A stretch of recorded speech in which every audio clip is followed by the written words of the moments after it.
आगामी मुंबई महानगरपालिकेच्या निवडणुकीमध्ये आमचा महापौर होऊ दे असं गाऱ्हाणं शिवसेना ठाकरे गटाचे प्रमुख उद्धव ठाकरेंनी घातलंय। 2012ला आपण इथं गाऱ्हाणं घातलं होतं की मुंबईचा महापौर होऊ दे आणि सुनील प्रभू त्याच्यानंतर महापौर झाले। पुढचं मी सांगत नाही, पण तसंच गाऱ्हाणं आपल्या देवाला आता घातलेलं आहे असं उद्धव ठाकरे म्हणाले। मला विश्वास आहे की बाकी कोणी ऐको ना ऐको, पण देव आपला ऐकतो। मी मनापासून बोलतोय, खोटं बोलायचं म्हणून बोलत नाही असंही उद्धव ठाकरे म्हणाले। 2012 यस त्याही वेळेला आपण गाणं घातलं होतं आणि सुनील प्रभू आपले त्याच्यानंतर महापौर झाले। आता पुढचं मी सांगत नाही, त्याच वेळेचं गाणं पुन्हा आपल्या देवाला घातलेलं आहे आणि मला विश्वास आहे की बाकी कोणी ऐकू ना ऐकू, पण देव आपला आहे आणि तो ऐकायचं राहणार।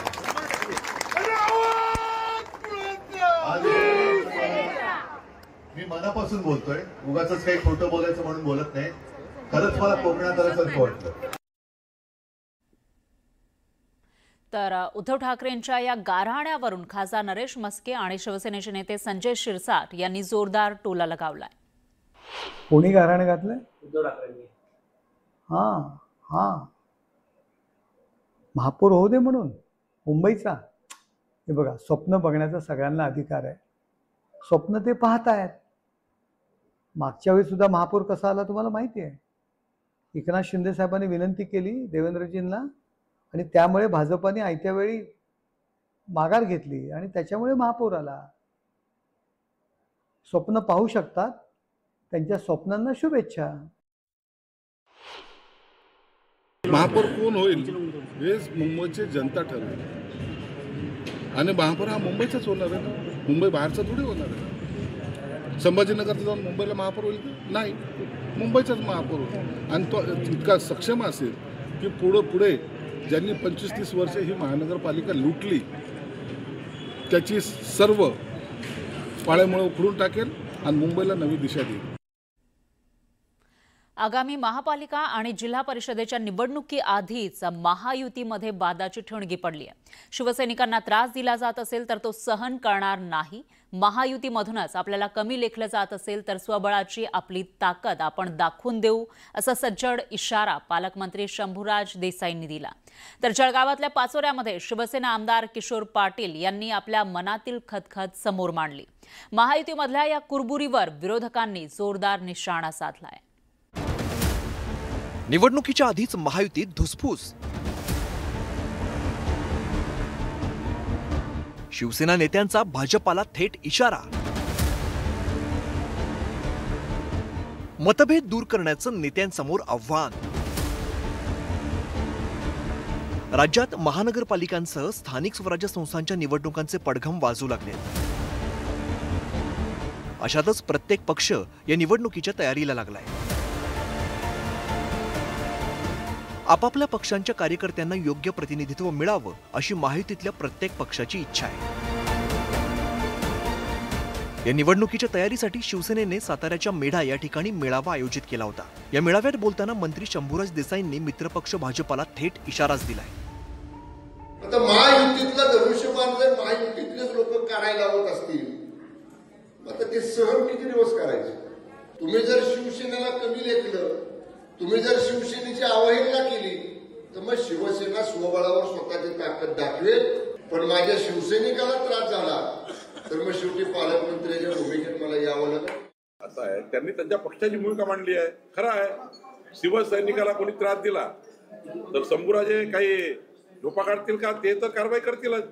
शेवटी त्यांचा पक्ष त्यांना सांभाळायचा आहे। शंभूराजेचं म्हणणं असं आहे की बाबा शिवसैनिकाला त्रास झाला तर आम्ही सोडणार नाही। बरोबर आहे, ते शिवसैनिकाला त्रास होईल आणि ते झोपाचोडी काढतील, भाजपाला त्रास होईल तर मी झोपाचोडी काढेल। शेवटी आपापल्या पक्षाला मजबूत करणे आपली जबाबदारी आहे। नुसतं बोलतील हे दिल्या भाकरीचे सांगितल्या कामाचे, हे नुसतं बोलतील। अपमान रोज सहन करावा लागतोय त्यांना, तोंड दाबून बुक्क्याचा मार म्हणतो तशा पद्धतीनं यांना दररोज सहन करावा लागतो। म्हणून यांच्या नेत्यांना दिल्लीला वारंवार जावं लागतं, परंतु त्याच्यातून काही होत नाहीये। सगळ्या डिपार्टमेंटमध्ये जाऊन बघा, अपमान पावलोपावली या मंत्र्यांचा होतोय, तर शंभूराज देसाई बोलले पण करू काही शकणार. एकीकडे महायुतीत ही धुसफूस सुरू असतानाच पाचोऱ्यातल्या मेळाव्यात बोलताना शिवसेना आमदार किशोर पाटलांनी महायुतीला घरचा आहेर दिलाय.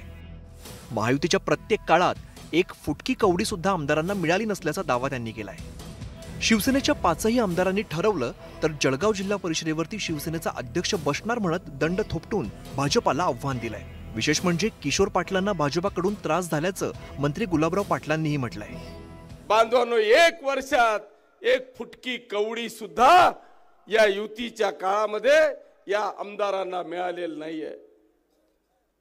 आता आम्हाला एकच सहारा आहे, तो म्हणजे पालकमंत्री गुलाबरावजी पाटील साहेब. यांचा राग बरोबर आहे. माझ्या मतदारसंघामध्ये भाजपही चांगलं काम केलं, यांच्याकडे केलं, पण आप्पाच्या मतदारसंघामध्ये केलं नाही हे मी पण मान्य करतो. आणि हे करत असताना माझ्यावर एक वेळेस अन्याय झाला. मी तर मोदी साहेबांच्या सभेत गोंधळ झाला होता. 5 वर्ष मी मेहनत करायची, नाही वेळ जर कोणी प्रॉब्लेम करेल तर प्रत्येक माणसाचा करिअरचा विषय असतो. महायुतीतल्या धुसफुसीवरती टीकेचे बाण सोडण्याची संधी विरोधकांनी साधून घेतली आहे, तर सत्ताधारी मात्र सारवासारव करण्याच्या भूमिकेमध्ये दिसून आले आहेत. सरकारमध्ये असणारेच काही आमदार आता या सरकारच्या विरोधात बोलायला लागले आहेत, कारण लोकच सरकारच्या विरोधात आहेत. त्यामुळे जर सत्तेतलेच आमदार बोलायला लागतात तेव्हा कुठेतरी वातावरण हे सरकारच्या विरोधात आहे ते आपल्याला जाणवायला लागलेलं आहे. जर तुमच्या नेत्याला एवढीच ताकद असली असती तर मग कुठं ना कुठेतरी त्या ठिकाणी तुमच्या नेत्यांनी पुढाकार घेऊन, म्हणजे एकनाथ शिंदे साहेबांनी पुढाकार घेऊन हा अन्याय कुठेतरी कमी करायला पाहिजे होता. मग नवीन आमदार जे निवडून आले आहेत त्यांना यावर्षी निधी दिला आहे आणि जुन्या आमदारांना जुन्या कामावर पैसे त्या ठिकाणी सरकारने दिलेले आहेत. असा निर्णय आमच्या सरकारमध्ये झाला की जुन्या आमदारांनी आपल्या जुन्या प्रकल्पावर खर्च करून ते काम पूर्ण करायचे. नवीन जे आमदार आहेत त्यांना नवीन निधी द्यायची. महापालिका आणि स्थानिक स्वराज्य संस्थांच्या निवडणुकांना कार्यकर्त्यांच्या निवडणुका म्हणून बोललं जात आहे. मुंबई आणि ठाण्यासह राज्यात अनेक ठिकाणी महायुतीत आत्तापासूनच रस्सीखेच सुरू झाली आहे. अशातच या निवडणुकीपूर्वी शिवसेना नेत्यांनी खदखद व्यक्त करत भाजपाला थेट आव्हान दिलंय. आता हे मतभेद दूर करण्याचं मोठं आव्हान महायुतीच्या नेत्यांसमोर आहे. Bureau report, news 18 Lokmat. एकीकडे महायुतीमध्ये रस्सीखेच पाहायला मिळते, तर दुसरीकडे दिलीप वळसे पाटलांनी निवडणुकीच्या तारखा जाहीर करून टाकल्यात. राष्ट्रवादी काँग्रेसचे ज्येष्ठ नेते आणि माजी गृहमंत्री वळसे पाटील यांनी आगामी स्थानिक स्वराज्य संस्था निवडणुकीचं वेळापत्रकच सांगितलंय. त्यामुळे अनेकांच्या भुवया उंचावल्यात. महापालिकांसह स्थानिक स्वराज्य संस्थांच्या निवडणुकांची तयारी सुरू आहे. अनेक महापालिकांमधील प्रभाग रचना पार पडलेली आहे. आरक्षणाची सोडतही लवकरच काढली जाणार आहे. निवडणुकीच्या तारखा अजूनही निवडणूक आयोगानं घोषित केलेल्या नाहीत. अशातच वळसे पाटलांनी निवडणुकीच्या तारखांबाबत अंदाज वर्तवल्यानं नवा वाद पेटलाय. आधीच मतदार यादीमधील घोळाच्या मुद्द्यावरून विरोधक आक्रमक झाले. निवडणूक आयोग सत्ताधाऱ्यांच्या दावणीला बांधल्याचा आरोप विरोधकांकडून सातत्यानं केला जातोय आणि त्यामध्ये वळसेंच्या विधानामुळे विरोधकांनी जोरदार हल्लाबोल केलाय. माझी जी माहिती आहे त्या माहितीप्रमाणे साधारणपणाने 15 डिसेंबरला जिल्हा परिषदच्या निवडणुकांचं मतदान त्या ठिकाणी होईल आणि जिल्हा परिषदच्या निवडणुका चालू असताना महानगरपालिकांच्या निवडणुका जाहीर होतील आणि 15 जानेवारीला त्याचं मतदान होईल आणि 31 जानेवारीपूर्वी हा सगळा कार्यक्रम निवडणुकीचा संपलेला असेल.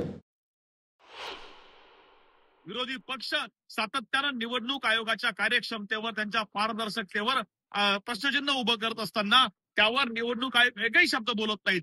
पण सरकारचे मंत्री जर कार्यक्रम जाहीर करत असतील तर निवडणूक आयोग नावाच्या स्वतंत्र यंत्रणेची देशाला व्यवस्था नाही, याचा गरज नाही, हा त्याचा अर्थ आहे. असा अंदाज केला असेल. आपण सांगतो की बाबा ज्याप्रमाणे प्रक्रिया चालू आहे निवडणूक आयोगाची, प्रभाग रचना आली, आरक्षण झाले, मतदार यादी आल्या, त्याहून असं वाटतं की निवडणुका यावेळी होतील. तसे वळसे पाटील बोलले असतील. त्यामुळे एवढं त्याला काही हे नाही. निवडणूक आयोग आपला तारखा घोषित करतील. वळसे पाटील जे बोलले असतील ते अंदाजावर बोलले असतील की प्रभाग रचना झाली आहे, मतदार यादी आली आहे, आता निवडणुका इथपर्यंत लागू शकतात. त्यामुळे मला वाटतं याच्यामध्ये अंदाज बांधला असेल. निवडणूक आयोगाचा तारखे घोषित करण्याचा अधिकार निवडणूक आयोगाला आहे. तर बावनकुळेंनी जरी सावध प्रतिक्रिया दिलेली असली तरी संजय शिरसाट यांनी मात्र जोरदार टोला लगावलाय. खडसे पाटील आता निवडणूक आयोगाचे प्रमुख झाले असेल तर मला माहित नाही. खडसे पाटील आता निवडणूक आयोगाचे प्रमुख झाले असेल तर मला माहित नाही.